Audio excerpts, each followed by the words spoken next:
Hey, what's going on, everybody? This is Tyrone back with Tech Life. And this is going to be a very, very important period for T-Mobile. And this period is going to be really, really great for the T-Mobile customer. So let me explain, right? There are continued talks across the industry from analysts, reporters, that the growth is slowing down for everyone across the board. And this is not a good sign for T-Mobile, but a great sign for T-Mobile's customer base. So it's not a good sign because T-Mobile thrives off of that growth. It fuels the company, it fuels their stock. It's what they're known for. It's what they've been preaching and basing the company's success off of this entire early on in 5G and then the entire last decade. So here we have an article from Fierce Wireless, which I will leave in the description down below. T-Mobile CFO says cable wireless growth isn't profitable. And that's another topic that's floating around the industry, that the MNO side is a race to the bottom. That's why nobody really wants to participate. They don't want to undercut each other because they feel it's a race to the bottom. And that's what T-Mobile CFO is saying here. The cable player, they're growing on wireless, but they're doing so in a non-profitable way. So they're lowering the price to the very bottom. In some cases, they're giving it away for free just to grow their home broadband base, which some say is good, some say it's bad. Just depends on your take. Now, here is why this is great for the T-Mobile consumer base, the customers. The reason this is great is because if T-Mobile can no longer grow at the rate and the numbers that they've been growing at, they're going to have to look at their churn. And they're going to have to look at their churn a lot closer. Like a lot closer.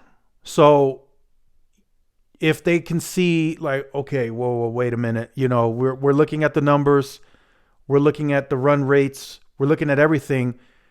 Traffic is down 40% this quarter. What does that mean? Now they got to look at churn. They can't let churn spike because they can't grow at the same rate.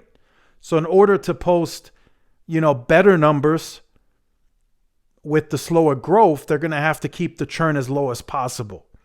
So you should start seeing T-Mobile go into that Un-carrier mode in the future. Actually, short to midterm. You should start seeing them become, even nicer on customer service, bring a lot of that back stateside, and then maybe, more Un-carrier moves, more perks, and get that in there, include that as well. I fully expect that to happen because they are still saying at these quarterly earnings that they can lower that churn and that they want to be the best at churn. And with this situation that these analysts are predicting, that they're saying the growth is slowing down, that's a perfect opportunity to really work on your churn. And I think T-Mobile is going to take that to heart and really push that to be the best that it can possibly be. Now, I do want to say, to finish off this video, even in an environment where growth is expected to slow down, I still anticipate T-Mobile to have the most growth, even at a slower volume that the industry is anticipating. Is that going to happen? Remains to be seen. But that's what's floating around. That's the topic of discussion.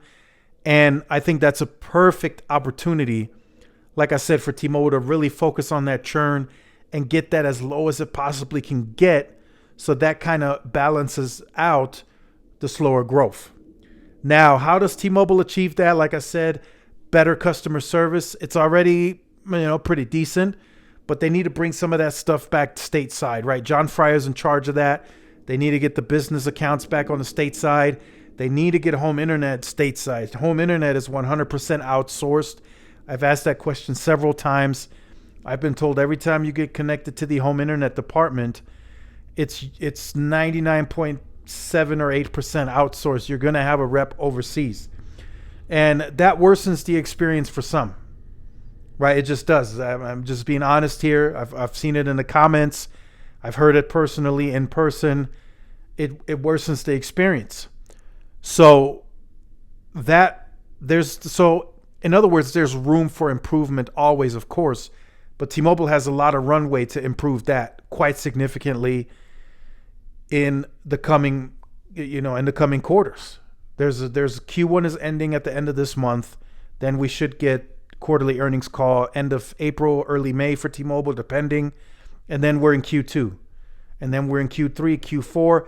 It's getting competitive. The MVNOs are very competitive. Prepaid's competitive. The cable players are competitive, but growing at, their growth isn't really profitable. But they're still taking customers that are no longer paying for, say T-Mobile monthly. So that hurts T-Mobile, right? In a business sense, you got to look at it. Giving a customer a discount, having them pay less is better than not having them pay at all. You got to look at it like that. I know profits get hit, revenue gets hit, but I was always told, even back early days that I was doing sales, and there's a retention offer, they always say we'd rather keep that customer paying than not have them pay at all. So that's very important. I think this is very important. I hope AT&T and Verizon are adjusting internally as well to that scenario to better their churn, even better than what it is. But, I think T-Mobile is going to be at the forefront. I think they're going to work very hard to really try to get you locked in, so to speak, deepen that relationship, and try to keep you on board as long as they possibly can. So make sure you guys stay tuned to the channel for more. Like, share, subscribe, follow my social media outlets. This is Tyrone with Tech Life. I'll see y'all in the next one. Peace.